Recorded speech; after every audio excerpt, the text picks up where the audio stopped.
রৌদ্র উজ্জ্বল ঝলমলে দিন, চারদিকে গরমে হাঁসফাঁস অবস্থা। সূর্যমামা তার জ্যোতি তাপ ছড়িয়ে দিচ্ছে নিষ্ঠুরভাবে। বাহিরের এই কড়া রোদেও এক বিন্দু অবসর নেই সাগরের। সে এই জায়গা থেকে ওই জায়গায় খোঁজে ফিরে নিজের অস্তিত্বের সাথে মিশে থাকা স্ত্রীকে।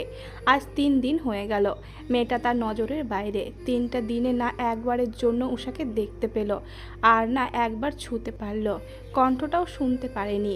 ভেতরটা হাহাকার করছে সাগরের। নিজেকে বুঝি আর ঠিক রাখা যাচ্ছে না। এবার বুঝি সে নিজেই মারা যাবে। দমটা তার আটকে আসতে চাইছে। নীল শাড়ি পরিহিত, খোলা চুলে, এক হাস্য উজ্জ্বল ঝলমলে মেয়ে বাচ্চা। বয়স তার কত হবে? এই 11 কি 12। তবুও দেখে বোঝার উপায় নেই এই মেয়ে একটা বাচ্চা। শাড়ি পরার দরুন দেখতে 14-15 বছরের কিশোরী মনে হচ্ছে। কানে বাগানবিলাস ফুল গুজে দাঁড়িয়ে আছে বাগানবিলাস গাছের নিচে। তীব্র বাতাসের প্রকোপে গাছ থেকে ঝরে পড়ছে ফুল, যা অনায়াসে মেয়েটির অঙ্গ ছুঁয়ে দিচ্ছে। দূর হতে এই মোহনীয় দৃশ্যই দেখছিল একটি কিশোর। মেয়েটির হাস্য উজ্জ্বল মুখ ছেলেটির মনকে প্রশান্ত করে তুলল। এক দৃষ্টে তাকিয়ে রইল সে দিকটায়। হঠাৎ করে ছেলেটি 1 পা 2 পা করে এগিয়ে যায় মেয়েটির দিকে। হাত বাড়িয়ে ছুঁতে গেলেই হাওয়ায় মিলিয়ে যায় মেয়েটি। ব্যতিব্যস্ত হয়ে ছেলেটি চিৎকার করে বলতে থাকে, কোথায় যাচ্ছিস তুই? কই গেলি? তোকে দেখতে পাচ্ছি না কেন আমি? শুনতে পাচ্ছিস? কথাটা শেষ করেই ধড় ফড়িয়ে ঘুম থেকে ওঠে সাগর। আশেপাশে নজর বুলিয়ে বুঝতে পারে সে নিজের ঘরেই আছে। বাকিটা যা সে দেখেছে, অনুভব করেছে, সবটাই তার ভ্রম স্বপ্ন। শরীরটা ঘামে জবজবে অবস্থা। কাঁচা ঘুম ভেঙে যাওয়ায় মাথা ব্যথাটাও বেড়েছে। সারা রাত জেগে থেকে কখন যে চোখ লেগে গেছে টের পায়নি সাগর। দিন রাত না খেয়ে না ঘুমিয়ে পড়ে আছে নিজের স্ত্রীকে খুঁজে বের করতে। আর এইসবের মধ্যে যদি দেখে এমন একটা দুঃস্বপ্ন, তাহলে কি মন মেজাজ ঠিক থাকে? সাগর বিছানা ছেড়ে উঠে দাঁড়ায়। ব্যস্ত পায়ে এগিয়ে যায় ওয়াশরুমের দিকে। জলদি তাকে বের হতে হবে। দুপুর 12টার কাছাকাছি। উষা খুশি খুশি মুখ নিয়ে বসে আছে বাবার পাশেই। মনটা আজকে তার একটু বেশি খুশি। নাহিদ ভূঁইয়া অসুস্থ হয়েছেন গত 10 থেকে 12 দিন হয়ে যাবে। এই কয়দিনে উন্নত চিকিৎসার দরুন অনেকটাই সুস্থতা লাভ করেছেন তিনি। আস্তে আস্তে মুখের বাঁকাটাও স্বাভাবিক হয়ে গেছে। রাত থেকে আধো আধো বুলিতে বলতে চায় কিছু। সকালে তো আস্তে করে উষা বলেই ডাকতে পেরেছেন তিনি। ডক্টর বলল আর কিছুদিন গেলেই কথা বলতে পারবেন তিনি। হয়তো কথা বলতে গেলে একটু আটকে আটকে আসবে। প্রথম প্রথম এমন হবেই। এই খবর পেয়ে খুশি সে। মেহেদি নেই হসপিটালে। নাহিদ ভূঁইয়া সহ্য করতে পারেন না ওকে। দেখলে রাগারাগি করেন, রাগ দেখান। উষা আর মেহেদি বুঝে মেহেদির উপস্থিতিতে এমন করছেন তিনি। কিন্তু উষা বুঝে পায় না এমন করার কি আছে। ছোট থেকেই তো মেহেদিকে খুব আদর করতেন নাহিদ ভূঁইয়া। তবে এখন কি হলো বুঝে পায় না উষা। কাল রাতে মেহেদি বাসায় গিয়েছে, বলেছে আজকে দুপুরের দিকে আসবে। নাহিদ ভূঁইয়া ঘুমোচ্ছে। উষা পাশেই বসে বাবাকে দেখছে মুগ্ধ দৃষ্টিতে। উষা খেয়াল করলো এই যে 2-3 দিন যাবৎ সে বাড়ি ছাড়া, সাগরকে দেখতে পাচ্ছে না। তবুও উষার মন খারাপ হলো না একেবারে। আশ্চর্যের ব্যাপার, অন্য সময় হলে ঠিকই সাগরকে দেখার জন্য ছটপট করত। সাগর ভাইকে দেখার জন্য অন্তর পুড়ে যেত। কত শতবার গ্যালারি ঘেটে সাগরের ছবি দেখত তার হিসেব নেই। কিন্তু আশ্চর্যজনকভাবে এমন কিছুই উষা করলো না। সাগরের জন্য মন খারাপ করতেও দেখা গেল না ওকে। উষা তাচ্ছিল্য ভরা হাসি হেসে উঠল।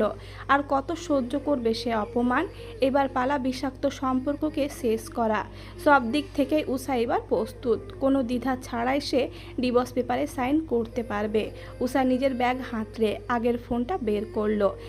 আগের সিমটা খুলে নিজের নতুন বাটন ফোনটা বের করে কাঁপা কাঁপা হাত আর কম্পনরত হৃদয় নিয়ে ফোনটাতে সিমটা সেট করলো। ফোন অন করে প্রথমে কল করলো নিজের বড় আব্বুকে। তার জানতে হবে ডিভোর্স পেপার আসবে কবে, কবে সাইন করতে হবে। খুবই অদ্ভুতভাবে আজকে সৃজন ভূঁইয়া আর নাবিল ভূঁইয়া অফিসে যায়নি। মূলত কাল রাত থেকে সৃজন ভূঁইয়া প্রেসার বেড়েছে। অবস্থা বেশি একটা ভালো না। ভাই আর ভাতিজির টেনশনে এই অবস্থা ওনার।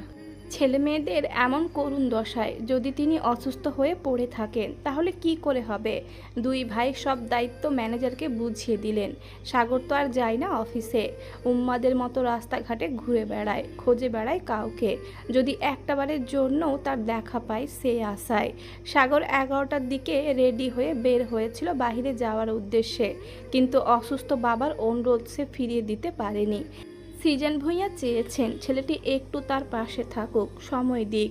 ড্রয়িং রুমের সোফায় সাগর বসা ছিল বাবার ডান পাশে আর নাবিল ভূঁইয়া বাম পাশে। ঠিক তখনই টেবিলের ওপরে পড়ে থাকা সিজন ভূঁইয়ার ফোনটা বেজে উঠল।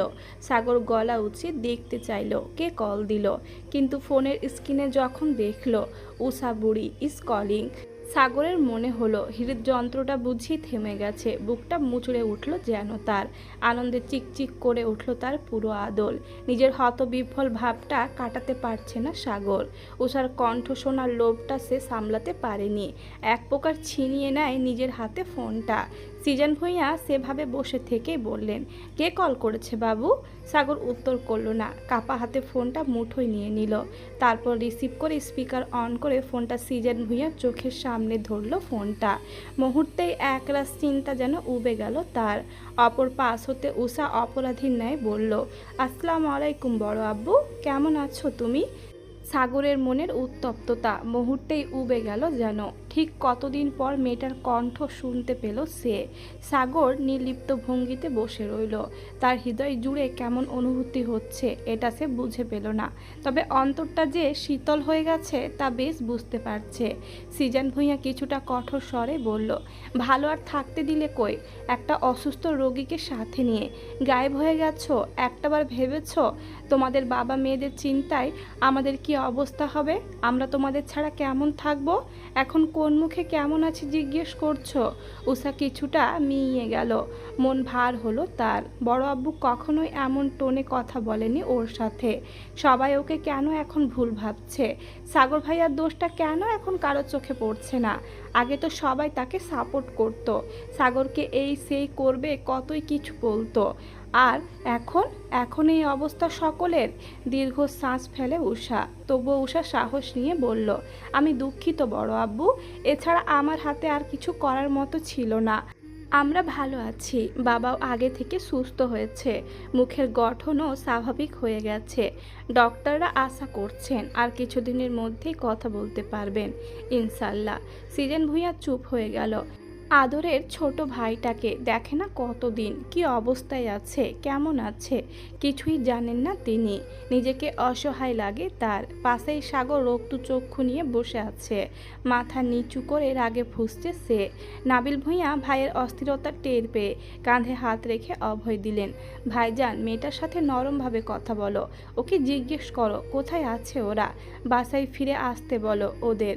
সিজন ভূঁইয়া এবার একটু নরম হলেন, কণ্ঠে মায়া ঢেলে বললেন, মারে অযথা কেন রাগ দেখাচ্ছিস? এতে যদি তোর বাবার ক্ষতি হয়ে যায়, তুই ফিরে আয় মা। কোথায় আছিস বল আমাদের, আমরা তোকে গিয়ে নিয়ে আসব। সাগরের সাথে বসে সব কিছু সমাধান করব। আর জেদ ধরে থাকিস না মা, আমার ছেলেটা কষ্ট পাচ্ছে। উষা দীর্ঘ শ্বাস ফেলল। কতদিন পর বড় আব্বুর এমন আদুরে বুলি শুনছে সে। ইচ্ছে করছে ছুটে চলে যায়। এসব চিন্তা বাদ দিয়ে উষা ভাবে 2 দিন ছেলের বেহাল অবস্থা দেখে সহ্য হচ্ছে না। আর ও যে গত 5টা বছর ধরে সহ্য করছে। সে বেলায় উষার দৃঢ় আর আত্মবিশ্বাসী স্বর, আমি ফিরবো না বড় আব্বু, আমি আর আমার বাবা এভাবেই ভালো আছি। আজকে ফোন দেওয়ার উদ্দেশ্য হলো, সাগর ভাই যে সেদিন বলেছিলেন 2-1 দিনের মধ্যেই ডিভোর্সের কাগজ আসবে। কাগজটা কি এসেছে? আমাকে প্লিজ জানাও কবে আসবে, কখন কোথায় এসে সাইনটা করতে হবে, আমি করে দিব। সিজন ভূঁইয়া বিস্ফোরিত দৃষ্টিতে তাকালো পাশে বসা ছেলের দিকে। সাগর ভীষণ তৃষ্ণার্ত। উষার কণ্ঠ শুনে নিজের মনকে শান্ত করেছিল সে। তবে উষার মুখে ডিভোর্সের কথা শুনে মস্তিষ্ক সচল হয় তার। হাতটা নিস্পিস করে ওঠে, ইচ্ছে করে সেই দিনের মতো উষার গালে বসিয়ে দেয় একটা। ওর মুখে ডিভোর্স শব্দটা মোটেও সহ্য হয় না ওর। সাগর নিজের রাগ নিয়ন্ত্রণ করতে পারল না। এবার নিজেই রাগী এবং কঠিন স্বরে বলল, এই কয়টা দিন আমার অন্তরটা যেভাবে জ্বালিয়ে খাক করে দিয়েছিস, তার জন্য তোকে আমি ক্ষমা করে দিতাম। এতটুকু শাস্তি আমাকে দেওয়ার অধিকার আছে তোর। কিন্তু এখন যে কথাটা বললি, বিশ্বাস কর এই কথার শাস্তি তোকে আমি দিব, কঠিনভাবেই দিব। ছেড়ে দেওয়ার বান্দা আমি নয়।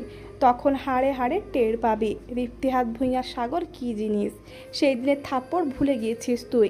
একবার খালি সামনে পায় কড়াই গন্ডায় মনে করিয়ে দিব সব। উষা প্রতি উত্তর করতে পারল না। এমন অবস্থাতেও এইভাবে ধমকে কথা বলতে হবে? ভুল কি বলেছে সে? কেন অযথায় থাপ্পড় দিবে? সেই দিনও সে তালাকের কথা বলার কারণে সপাটে এক থাপ্পড় পড়েছিল ওর নরম তুলতুলে ফর্সা গালে। উষা বললেই দোষ, আর নিজে যে দিনে ৮০ বার আওড়ায় তোকে ডিভোর্স দিব। তখন উষার রাগ লাগলো প্রচুর, সাথে নিজের আত্মসম্মানেও লাগছিল তার। এই পুরুষের সাথে কথা বলার কোনো ইচ্ছে তার নেই। সে ডিভোর্সের বিষয়টি জানতেই কল করেছিল। এবার কথা না বাড়িয়ে সন্তপর্ণে ফোনটা কেটে দিল। উষার সঙ্গে সঙ্গে ফোনটা সুইচ অফ করে সিমটাও বের করে নিল।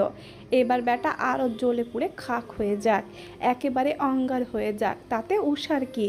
সাগর প্রতি উত্তর না পেয়ে ফোনের স্ক্রিনে নিজের দৃষ্টি স্থির করে। বুঝতে পারে কলটা কেটে গেছে। মুহূর্তে সাগরের চোখে মুখে আমাবস্যার ন্যায় অন্ধকার নেমে আসে। মনটা আবারও ছটফট করে ওঠে। তিক্ত অনুভূতিরা আবারও হানা দেয় মনে। সাগর আবারও হাত চালিয়ে দ্রুত ডায়াল করলো উষার নাম্বারে, কিন্তু সঙ্গে সঙ্গেই সুইচ অফ বলছে। সাগর মেজাজ হারালো। বসা থেকে উঠে রাগের বসে জোরে চিৎকার করে ওঠে। সাথে সোফার সামনে থাকা টেবিলটাতেও সজোরে এক লাথি বসিয়ে দেয়। এমন চিৎকার চেঁচামেচিতে লিপি বেগম আর মারিয়া জামান তড়ি ঘড়ি করে বের হয়ে আসে কিচেন থেকে। নাবিল ভূঁইয়া নিজের জায়গা থেকে উঠে সাগরকে ঝাপটে ধরে। থাম বাবা, রাগের মাথায় কোনো সিদ্ধান্ত নেওয়া ঠিক না। আমরাও খোঁজ করছি ওর, শিগগিরই পেয়ে যাব ইনশাল্লাহ। একটু ধৈর্য ধর বাবা। সাগরের শরীর রাগে কাঁপতে থাকে। সে এমন অগ্নিরূপ ধারণ করেই হিসিয়ে বলে, তোমার ভাতিজির সাহস দেখেছ? সে ফোন করে ডিভোর্সের দিনক্ষণ জানতে চাচ্ছে। কত বড় কলিজা তার! একে তো নিজের বাপকে নিয়ে উধাও হয়ে কোথায় ঘানটি মেরে বসে আছে, আর এখন ফোন করে নাটক করছে। সিজন ভূঁইয়া নিজের জায়গা ছেড়ে উঠে দাঁড়ালেন। কঠোর স্বরে বললেন, নাটক তো তুমিও করছো। উষাকে এই ধরনের কাজ করার জন্য উস্কে দিয়েছে কে? নিজের কর্মফল ভোগ করছো তুমি সাগর, আর তোমার জন্য সেই শাস্তি আমার অসুস্থ ভাইটাকেও পেতে হচ্ছে। আমি আগেও বলেছি, এখনও বলছি, নাহিদের বা উষার কিছু হলে আমি তোমাকে কখনোই ক্ষমা করব না, ছেড়েও দিব না। এই বাড়িতে ওদেরকে ফিরিয়ে আনতে আমি কোনো চেষ্টাও করব না। যা করার তুমি নিজে একা করবে। সাগরের রাগের পারদ ছিন্ন হয়। এখানে থাকলে অনর্থ ঘটিয়ে ফেলবে সে। কেউ তাকে কেন বুঝতে চায় না তার মনের অবস্থা? সে তো অপারগ ছিল। ওই সিচুয়েশনটাতে সবাই এমনই করত। সাগরের এমন সিদ্ধান্তে না হয় ওর টক্সিসিটি প্রকাশ পায়, তবে ও যা করত সবই নিজেদের ব্রাইট ফিউচারের কথা ভেবে, ভয় দেখানোর জন্যই মূলত ডিভোর্সের অ্যাপ্লাই করা। আর শেষ কয়দিন সে এত বাজেভাবে উষাতে মত্ত ছিল যে মাথা থেকে সেটা বেরিয়ে গিয়েছিল তার। সাগর আবারও সোফায় লাথি বসিয়ে বের হয়ে গেল বাড়ি থেকে। লিপি বেগম আর মারিয়া জামান কিংকর্ত বেবিমূল হয়ে দাঁড়িয়ে আছেন ঘরের এক কোনায়। এখানে বাপ চাচাদের মধ্যে কি নিয়ে ঝামেলা হয়েছে বুঝতে পারছেন না তারা, তবে এতটুকু বুঝেছে হয়তো উষা কল করেছিল। সিজন ভূঁইয়া রাগের দৃষ্টিতে তাকিয়ে থেকে দেখল ছেলের প্রস্থান। বাড়িতে কথা বলার প্রায় আধ ঘন্টা পরে দুটো ডক্টর, 2জন নার্স এবং 3জন থেরাপিস্ট এলেন নাহিদ ভূঁইয়ার কেবিনে। 2জন নার্সের মধ্যে একজন ছেলে নার্সও ছিল, সেটা উষা খেয়াল করেনি। ডক্টরদের দেখে সে এক কোনায় চুপটি করে দাঁড়িয়েছিল। কেবিন থেকে বেরিয়ে হয়ে যাবে কিছুক্ষণের মধ্যে। হঠাৎ উষা বুঝতে পারে তার দিকে কেউ গাঢ় দৃষ্টিতে তাকিয়ে আছে। অনেকক্ষণ যাবৎ এই অনুভূতিটা হওয়ার পরেও উষা মাথা তুলে দেখতে চায়নি কি হচ্ছে। তবে এবার খুবই বিরক্ত ঠেকলো তার কাছে।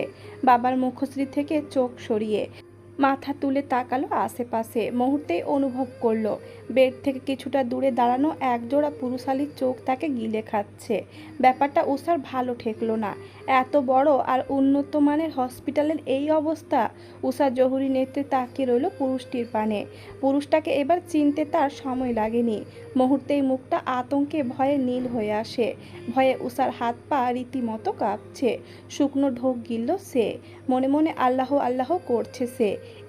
এবার কি হবে ওর সাথে? বাবা তো অসুস্থ, মেহেদি তো এখানে থাকে না। কলিজা শুকিয়ে এলো উষার ভয়ে। উষার এমন নাজেহাল অবস্থা দেখে মুখ বাঁকিয়ে ক্রূর হাসি হাসল লোকটা। নিজের নির্লজ্জতা প্রকাশ পায় তাতে। উষা তীব্র ঘৃণায় নজর সরিয়ে নিল তার থেকে। মন তার কু ডাকছে নতুন বিপদের আশঙ্কায়। শরীর নিস্তেজ হয়ে আসতে চাইছে। এই অবস্থায় বাহিরে যাওয়াটাও সে সেফ মনে করছে না।